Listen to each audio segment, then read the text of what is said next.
The void had never been this quiet. Commander Ethan Cole watched the tactical display aboard the USS Halberd, a Virginia-class deep space destroyer, as it crawled through the black between Mars orbit and the Kuiper defense line. Stars shimmered like cold sparks through the bridge canopy. No radio chatter. No transponder pings. Not even cosmic background hiss. The silence had a shape to it, heavy, wrong, almost sentient. "Commander, long-range LiDAR's ghosting again," said Lieutenant Renee Park, her voice low but steady. The blue light of her console painted sharp angles across her face. "Everything past 2 AU just drops out. No reflection, no static, nothing." Cole's jaw tightened. "Cycle it again." "Manual override." She did. Nothing changed. A perfect, uniform void spread across the sensor grid. Captain Marcus Hale turned from the forward viewport, arms crossed. "That makes the third time since the Neptune buoy went dark." "I don't like coincidences." No one replied. In deep space, coincidence was a luxury of the unprepared. Hale approached Cole's station, glancing at the feed from the Halberd's autonomous wingman ships, the USS Trident and USS Mako, running silent formation 2,000 clicks off port and starboard. "We've lost 5 civilian transmitters in the same sector in the past 48 hours. "You think it's a system failure?" Cole shook his head. "If it was a malfunction, we'd get noise. We're getting nothing.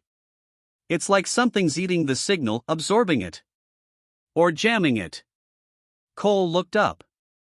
"Sir, there's no interference pattern. No frequency spike. It's not jamming. It's just gone." That word hung in the recycled air. Hale stared out the viewport again, eyes narrowed at the black. "Prep a drone sweep. I want eyes out there in 10 minutes. Park's fingers danced across her console. "Launching recon drone Delta 7 in 5, 4, 3. A small shimmer of light detached from the Halberd's dorsal bay, then streaked silently into the void, vanishing like a grain of dust in a hurricane. Cole leaned in, tracking telemetry. "Drone link stable. Sensors active. Range 50,000 clicks."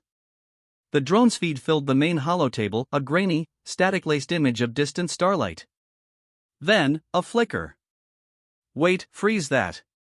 Cole magnified the frame.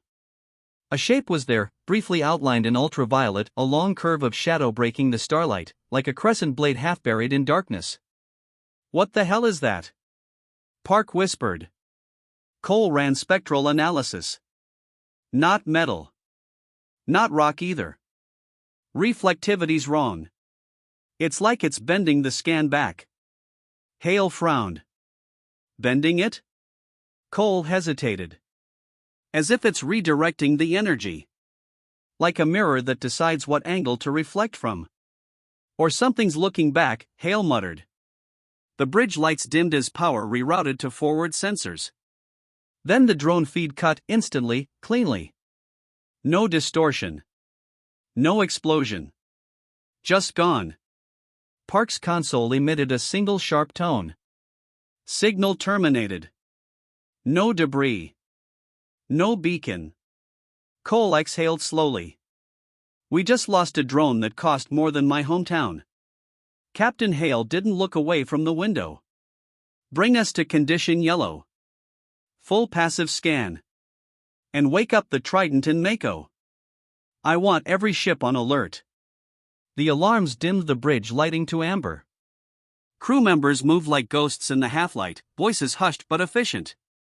Cole's hands hovered over the sensor board. "Sir, faint heat signature at 2 o'clock, 37,000 clicks. Doesn't match any known propulsion." On screen. The view zoomed in, then froze. Against the starfield, a faint shimmer. Not moving. Not rotating. Simply there. Park's voice trembled despite her control. "It's watching us." The shimmer pulsed once, like a heartbeat. Then it was gone. The fleet adjusted course toward the Neptune perimeter, engines throttled to stealth. The hum of reactors deep in the Halberd's belly reverberated through the deck like a sleeping giant. Hale ordered all systems to low emission mode, even the oxygen scrubbers throttled back to minimal flow. Cole stood by the viewport, watching the dark beyond the hull. "You think it's alien?" he asked quietly. Hale didn't answer at first. "I think whatever it is, it's not human. And it knows how to hide." The communication console beeped a short, encrypted burst. It was Captain Mara Vasquez of the Trident. Her holographic form appeared over the calm pedestal, flickering with static. "Marcus, we've got the same ghosting on our end. LiDAR dead. EM dead. Everything outside 1 AU blank. And our deep sensor buoy's gone too." "Understood," Hale said. "Any visual?" "Negative. Just silence." Cole stepped forward. "We may have made contact already, Captain Vasquez. Just not the kind we recognize." She gave him a grim smile. "Then let's hope they come in peace. Because if they can shut down our sensors that easily, we're blind." The transmission flickered and died before Hale closed it. "Sir," Park said suddenly, "I've got an anomaly, forward vector. 70 clicks. No drive plume, no IFF." Cole's head snapped around. 70? That's practically on top of us. Visual feed coming through now. The main display filled with the image. A black shape, enormous, silent, drifting across the void. No running lights, no thermal bloom. Just the faintest distortion at its edges, as though reality itself bent around it. Its surface was smooth, too smooth, like polished obsidian, absorbing every trace of light. Cole whispered, "That's not a ship. That's something else." Hale's voice was barely audible. "Open a tight beam, Hale. Standard interstellar greeting protocol." Park complied, transmitting bursts of encoded radio, then modulated light pulses. No response. She tried again. Still nothing. Then, all at once, every screen aboard the Halberd went white. Not static, blank. Instruments froze. Displays burned out. Cole's ears filled with a low hum that vibrated in his teeth. "EMP?" Park shouted. "Negative," Cole said. "All systems are still drawing power. They're overridden." The bridge lights flickered, dimmed, and then something new appeared on every display, a single symbol, glowing pale blue. 3 intersecting circles within a hexagonal frame. Cole's pulse hammered in his throat. "Sir, that's not ours." The sound deepened. Not mechanical, not digital, alive, resonant, almost like a voice too vast to understand. Then, silence. The lights flickered back. The ship's systems rebooted. The void returned to normal, except for one thing. Every scanner reading beyond 50 kilometers was gone. No static, no data, no reflection. Just black. Captain Hale stared at the screen for a long time, then finally said, "Get me the fleet command relay. Priority 1. We're declaring first contact." Cole nodded, throat dry. "And if it's hostile?" Hale's voice was cold iron. "Then God help us all." Outside, the alien craft drifted in perfect silence, its surface rippling faintly, as if considering its reflection in humanity's eyes. The command deck of the USS Halberd was a cage of tension and cold light. Every console hummed at half power, every crew member speaking in clipped whispers, as if sound itself might wake whatever lurked beyond the hull. Captain Marcus Hale hadn't left the bridge in 12 hours. His eyes were dry, his voice gravel. "Status report." "Anything?" Lieutenant Renee Park shook her head. "Negative, sir. Scanners are still blind. LiDAR, gravimetrics, dead past 50 clicks. It's like the universe just stops existing out there." Commander Ethan Cole studied a flickering diagnostics panel. "We've confirmed the effect isn't interference or jamming. It's deletion. The data doesn't even come back corrupted, it just never happens." "Explain," Hale said. Cole exhaled. "We send a signal, it doesn't return. It's not blocked, it's as if it never left. Space itself isn't responding. Hale's expression was unreadable. So whatever's out there is rewriting physics. Or hiding behind something that does, Cole replied quietly. The bridge lights dimmed as a new transmission pulsed through. It was Captain Mara Vasquez from the USS Trident. Her holographic image stabilized on the comm pedestal, tired, armed, jaw set. Marcus, we've lost 2 recon drones and a fighter craft, she said. They went dark the moment they crossed into that void. No debris, no signal. Gone. Hale nodded grimly. Same here. Whatever this thing is, it's inside our perimeter now. Command wants us to hold position and gather intel, Vasquez said bitterly. Typical. Cole glanced up.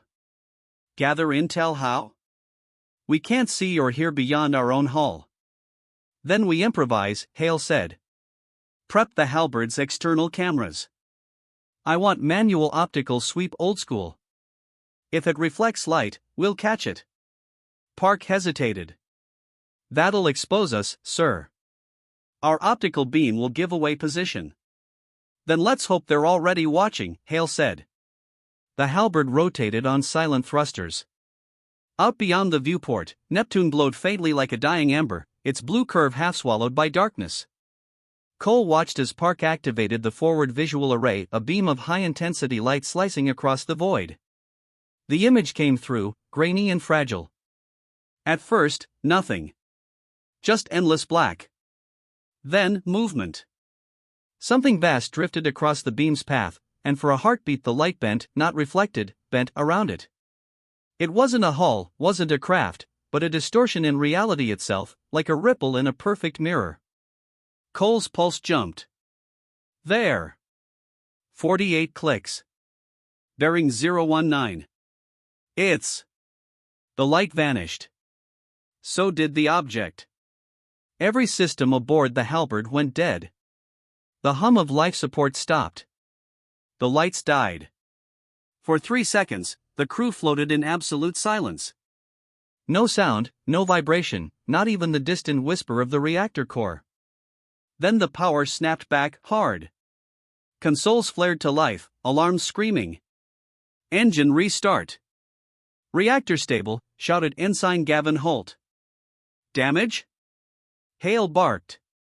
None, sir. But we lost every data log from the last 2 minutes. Cole's hands trembled over the console. Sir, the Trident and Mako just disappeared from formation. Hale's head jerked around. What? Gone. Not destroyed, just not there. Park's eyes darted to her readouts. Sir, the transponders are silent. No heat, no comms. Try hailing them. She did. Static. Cole swallowed. It's not just sensors this time. They're gone from the gravitic field. The space they occupy doesn't even register mass displacement. Hale's voice dropped to a whisper. They didn't die, they were erased. The bridge fell silent. Then a soft sound filled the air, a low, harmonic hum that wasn't coming from any ship system. It vibrated through their bones, resonant and ancient. The consoles dimmed, the light shifting blue. On the main screen, that same alien symbol reappeared, 3 circles inside a hexagon, pulsing in rhythm with the sound. Cole leaned forward. They're trying to communicate. Or warn us, Park said. The hum deepened. This time, the sound formed words. Not human, but something close, broken syllables stitched together, heavy and echoing through the metal hull. Stop. Seeking. Void. Cole's heart slammed against his ribs. Jesus. It's talking to us. Hale's voice was steady. Translate or record? Recording, Park said, voice shaking. Running autolinguistics now. The voice returned, stronger. Your kind. Expands. Too far. The lights flickered. The ship's gravity shifted slightly, as though a hand brushed against the hull. Cole whispered, they think we're intruding. Into what? Hale asked. Park looked up from her console. Sir, they're not protecting a system. They're protecting space itself. Whatever this field is, it's a boundary. Hale's gaze hardened. We crossed it.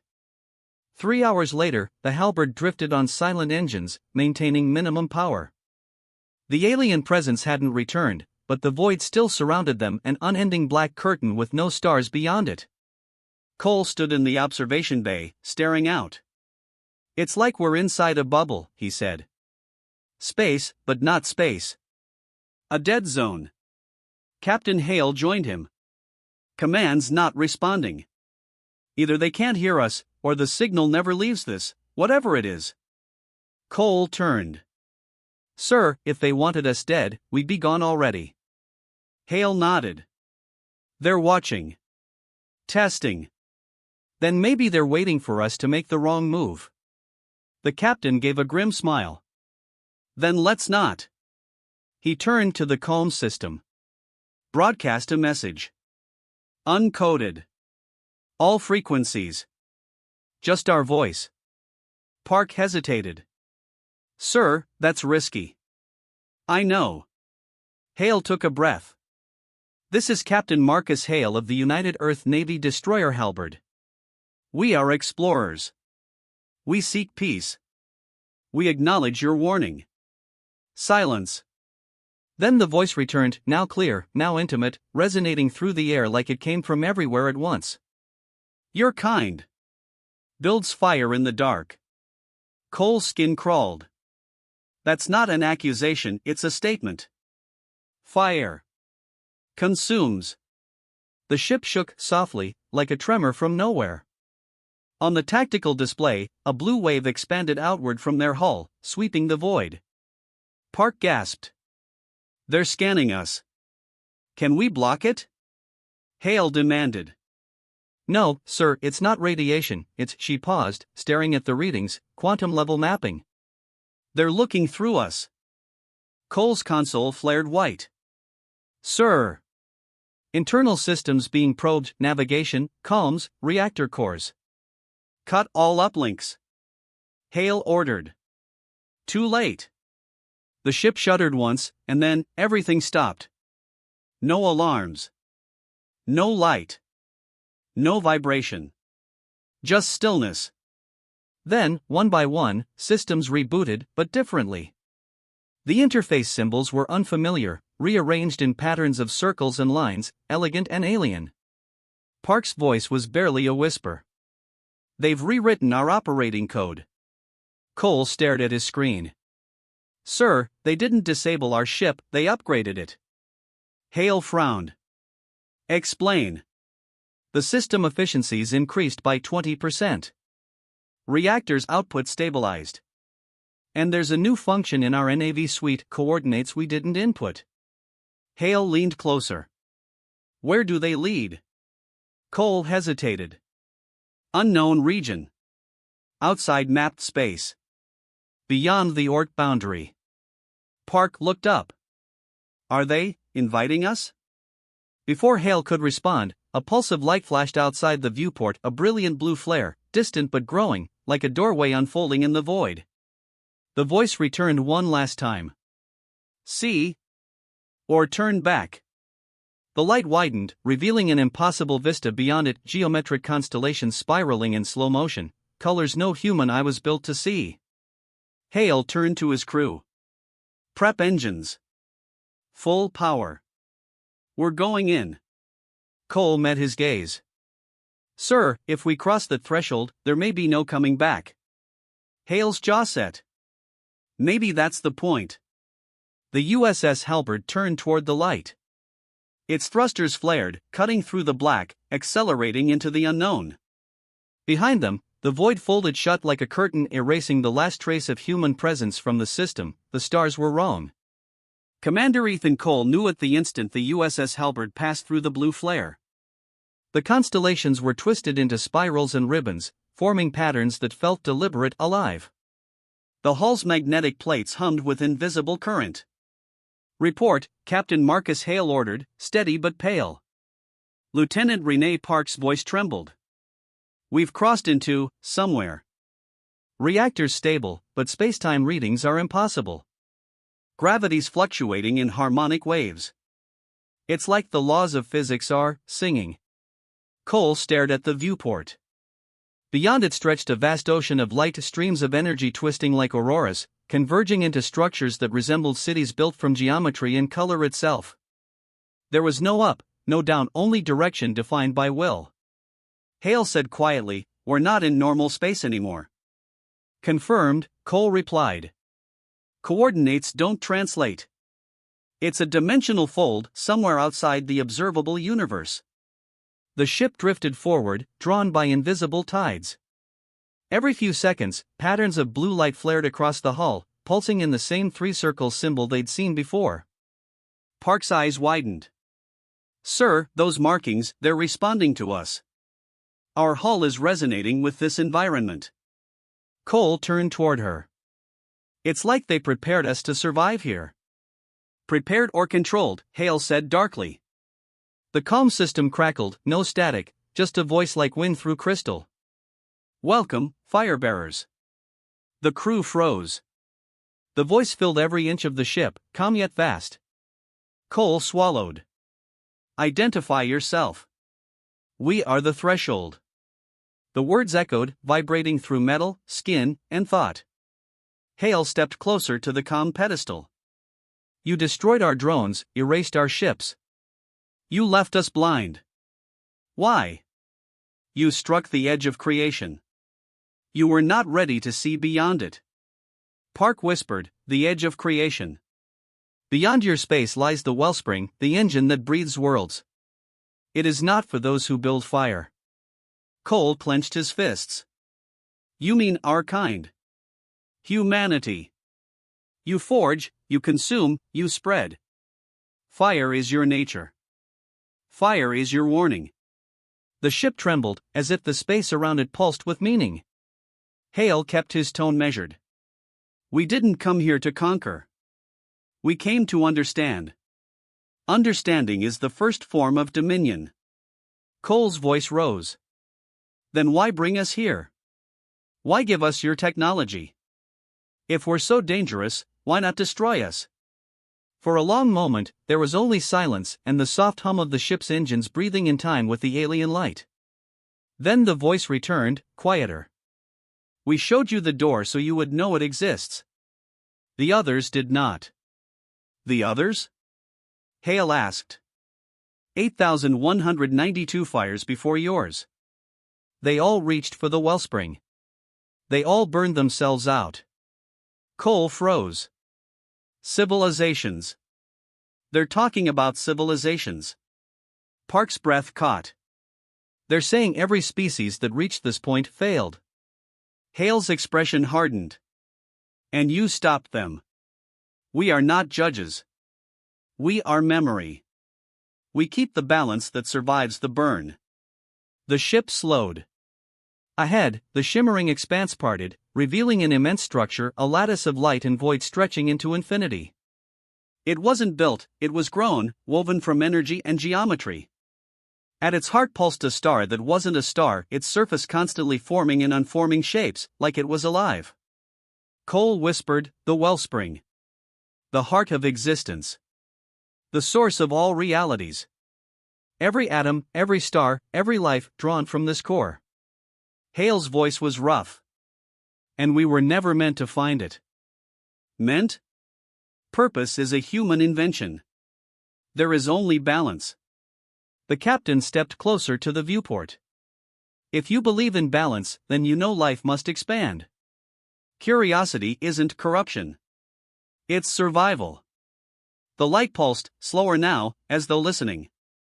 Cole added, "We're not the same as those who came before. We've learned from our fire." "Have you?" The voice faded, replaced by images flooding the ship's main display. Cities burning under alien skies. Worlds turned to ash. Oceans boiling. Armadas of impossible design drifting into black. Thousands of civilizations each consumed by their own brilliance. Park whispered, "They're showing us history. The cost of curiosity." Hale's knuckles whitened against the console. And what if the cost is worth it? Cole turned. Sir? The captain faced the viewport, eyes hard. If we retreat now, humanity will live forever in the shadow of this warning. But if we step forward, maybe we prove we're different. One step more, the voice said, softer now, almost human. And you will not return. Hale exhaled slowly. Then at least we'll have seen. He turned to his crew. Lieutenant Park. Prepare to advance. Park hesitated. Sir, you're sure? History doesn't remember those who turned away. Cole stepped beside him. Then we go together. The halberd surged forward, engines burning blue-white. The light around them warped, folding like liquid glass. The alien lattice grew larger until it filled every horizon. Its geometry pulsed in rhythm with their drive, almost welcoming. As they neared the core, the ship's instruments overloaded. Data scrolled faster than human eyes could follow. Park shouted, Sir, we're losing containment. The reactor's overloading with unknown energy. Hold it steady. Hale barked. Cole gripped the railing, the ship shaking violently. Outside, colors beyond comprehension rippled across the void. Then, for a heartbeat, silence. Every console froze. The crew hung suspended in weightless calm. And before them, through the viewport, reality opened. It wasn't light. It wasn't space. It was truth. Cole saw flashes, memories that weren't his. A million worlds born and extinguished. The first atom forming in a void that wasn't empty. A pattern repeating endlessly, civilization after civilization, each reaching the same threshold, each failing, each becoming fuel for the next. And then, something new. A single thread of fire, small but bright, cutting across the cycles. Humanity. Their wars, their defiance, their hope. The thread didn't burn out. It changed color. The alien voice returned, now quiet, reverent. You learn. The ship's hull glowed, every panel alive with blue light. Systems rebooted, stable, stronger. Hale's eyes widened. They're letting us through. The wellspring accepts the fire that seeks to warm, not consume. Outside, the light expanded, flooding the ship. The crew shielded their eyes as energy wrapped around them, dissolving the halberd into radiant fragments. For a heartbeat, they felt everything, every planet, every life, every heartbeat of the universe. Then the light faded. The halberd reappeared in normal space, floating beyond Neptune's orbit. Stars glittered as they always had. The systems were nominal. No trace of the anomaly remained. Park's voice broke the silence. We're back. Cole stared at the console. All systems optimal. Reactor output increased. We've been modified. Hale looked out the viewport. By them? Cole nodded slowly. By the wellspring. They gave us something. Park checked her screen. Sir. Earth Command is calling. They've been trying to reach us for 3 days. They thought we were dead. Hale didn't answer. He was staring at the stars, each one shining a little brighter now, as if the universe itself had been rewritten. Cole approached quietly. What do we tell them, sir? The captain smiled faintly. The truth. That we met the architects of reality, and they decided to let us keep building. He looked once more at the infinite black beyond the glass. But this time, maybe we build wisely. The USS Halberd turned toward Earth, engines flaring against the dark. And far behind them, unseen by any human eye, a faint blue symbol shimmered across the stars, 3 circles within a hexagon, before fading into the eternal night.